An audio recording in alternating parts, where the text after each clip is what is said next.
This man made it to the NBA even though he was homeless. How could someone go from living on the street to signing $100 million deals and becoming one of the NBA's biggest stars? Well, this is the story of Jimmy Butler.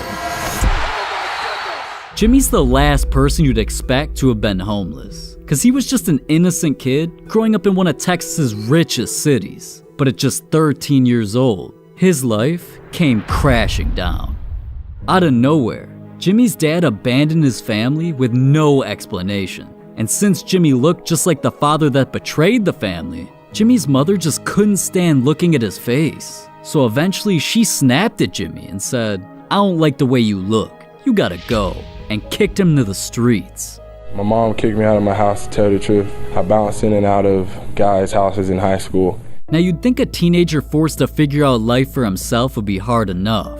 But Jimmy's obstacles toward NBA stardom were about to get even harder. See, any day he couldn't crash at his friend's house, he'd just roam the streets. And being homeless in the Texas heat would be brutal for anybody, but especially Jimmy. And living like that forced him to make a life-changing decision.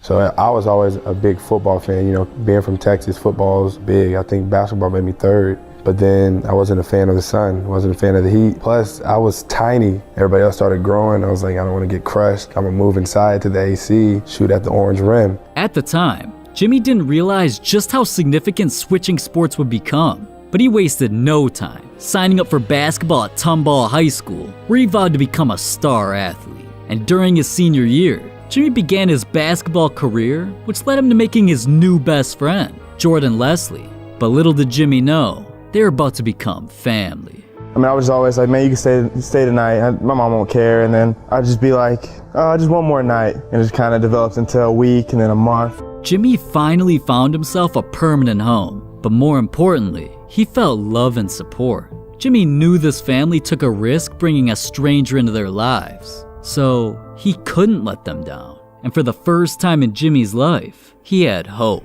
His basketball days were only beginning. And yet, he instantly set a goal most kids could only dream of, making the NBA. But Jimmy was determined, and that year the journey started off strong, because he committed to playing basketball for Tyler Junior College. I remember the first time walking down this bad baby. I knew I ended the game with 33 points. And with that 33 points, I was asking myself, is this real? Can I really score 33 points on a nightly basis? And then the next time I came out, 35 points. So I knew that I belonged here. This is where it started for me. Now, I don't know about you, but dropping 30 points a night sounds good to me. But see, Jimmy was only dominating players in junior college, and doing things at that level meant little to nothing. Jimmy knew if he wanted to accomplish his NBA dreams, he had to step up his game and be recruited to a top-ranked university. But right then and there, Jimmy realized his goals were even harder than he imagined. Because Jimmy already had a star teammate who was attracting scouts for himself. So with Jimmy knowing he had to compete with his own teammate for the spotlight, he began doubting he'd ever go pro. And I was like, man, can I really compete with the best of these guys? You know, if you pass the ball, you might not get the ball. Like everybody trying to get to the next level. Jimmy knew that with so much competition on the team, he already couldn't afford making a single mistake. Especially since his star teammate, who was already committed to Marquette University, was bringing in attention from coaches. And Jimmy knew Marquette's assistant coach, Buzz Williams, always showed up. So Jimmy was determined to make him realize they were choosing the wrong guy. Buzz came in, he was assistant at Marquette under Crean at the time. And he comes up to me, he was like, you know what, if I ever had a head coaching job, like, you would be a player that I would want to come play for me. Now, even though Buzz wanted Jimmy to come to Marquette, everything had to fall into place. And one day out of nowhere, Jimmy's phone rang. I'm the first person he calls, like, he always had told me the truth and all of this. So, you know, without even visiting, I went to Marquette. It was official. Jimmy accomplished his first goal and was now heading to the University of Marquette. But this was just a small step in the right direction. Jimmy knew the competition here was fierce. The stakes were higher, and if he wanted to elevate to the next level, he couldn't be average. But even though Jimmy wanted to make the NBA, so did all of his new teammates. And the guy starting in front of him was already a star player on the NBA's radar, which led Jimmy to the biggest obstacle of his life. Jimmy panicked. He thought he would never get the playing time to prove himself. And well, he had to think fast. At the time, Marquette's starting guard was Wesley Matthews. And considering Wesley was an NBA prospect, Jimmy felt there was no way he could be better than Wesley, and began feeling his NBA dream slipping away. But see, Jimmy wasn't recruited to Marquette for no reason. Coach Buzz knew the potential Jimmy had and forced him to work harder than all of his teammates. At times, Jimmy was forced to show up for extra drills at 5:30 in the morning. The workouts Jimmy pushed through were inhumane. But secretly, this was all a part of Coach Buzz's master plan to get Jimmy to the big league. He knew Jimmy's story and his goal of making the NBA, so Buzz wanted to be the reason he got there. But ironically, all that extra work nearly made Jimmy quit basketball. Like I was always like, I want to come home. I want to transfer. Like, because he was so hard on me. Like, I was so far away from home, you know, homesick. I'm still a kid. He wanted to go home because I was extremely difficult in coaching him, because I thought that he could evolve into being a guy towards the end of the year that could help us. Jimmy didn't know it yet, but being pushed that hard was about to be his biggest blessing. Behind the scenes, he anxiously waited for an opportunity. But at the same time, Wesley was out there dominating, having the best season of his college career. So cause Wesley was on the rise, every single day, Jimmy was pushed to take his game to a whole new level. Until, later that year, Wesley made his way into the NBA, leaving Marquette with an open starting spot. Everybody at Marquette knew Jimmy was doing everything he could to become their next leader, and now they blessed him with the opportunity. But even though his hard work finally paid off, deep down, Jimmy wasn't confident he could be the next Wesley Matthews. At the time, not a single NBA team even acknowledged Jimmy. So he only had 1 year to raise his draft stock. Otherwise his dream would be over.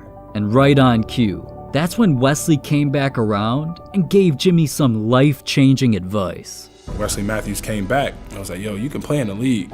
I was like, word? And that's when I really started to take basketball for real, for real. Maybe I can be a pro at the highest level. Not Europe pro, nothing's wrong with that. But like the NBA, like that's where you want to be at. That's the best of the best. Right after Jimmy was convinced he could make the NBA, he knew it was now or never. That season, he came out with a chip on his shoulder, hitting game-winning shots and putting up over 15 points a night. Jimmy even carried Marquette during March Madness, winning back-to-back games. But still, no matter what he accomplished, his goal was to go pro. So after his 2011 season, Jimmy took a leap of faith and declared for the NBA draft. But that's when things got scary, because everybody was finally gonna see if Jimmy's basketball career was over or just beginning. Good evening and welcome to NBA Draft presented by State Farm. Let's get ready to welcome them to the NBA family.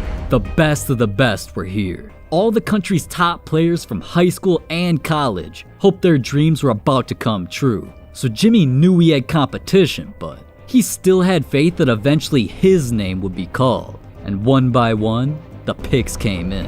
The Cleveland Cavaliers select Kyrie Irving. The Charlotte Bobcats select Kemba Walker. The Golden State Warriors select Klay Thompson. The Indiana Pacers select Kawhi Leonard.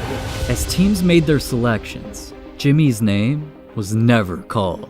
Most teams saw him as a huge liability. After all, he wasn't a freak athlete, he wasn't fast, and he didn't throw down crazy highlights. So teams felt drafting him for what he could become was too risky. Nobody was willing to place that bet. Well, nobody until... With the 30th pick in the 2011 draft, the Chicago Bulls select Jimmy Butler from Marquette University. I instantly burst out into tears with my mom, because all the people that tell me that I wouldn't amount to anything, that I wouldn't get my degree, I wouldn't go to college, I couldn't be an NBA player. But more than anything, it was I proved myself right. I could care less about proving them wrong. Now with Jimmy officially becoming an NBA player, he realized just making the league actually wasn't the dream after all. It was just a step towards an even bigger goal. Jimmy understood that going from homeless to a professional athlete was a blessing.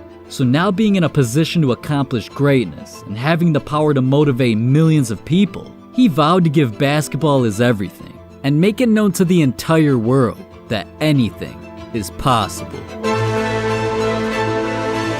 It's not enough for Jimmy Butler to be good. It's not enough for him to be an all-star. Jimmy Butler has greatness written all over him.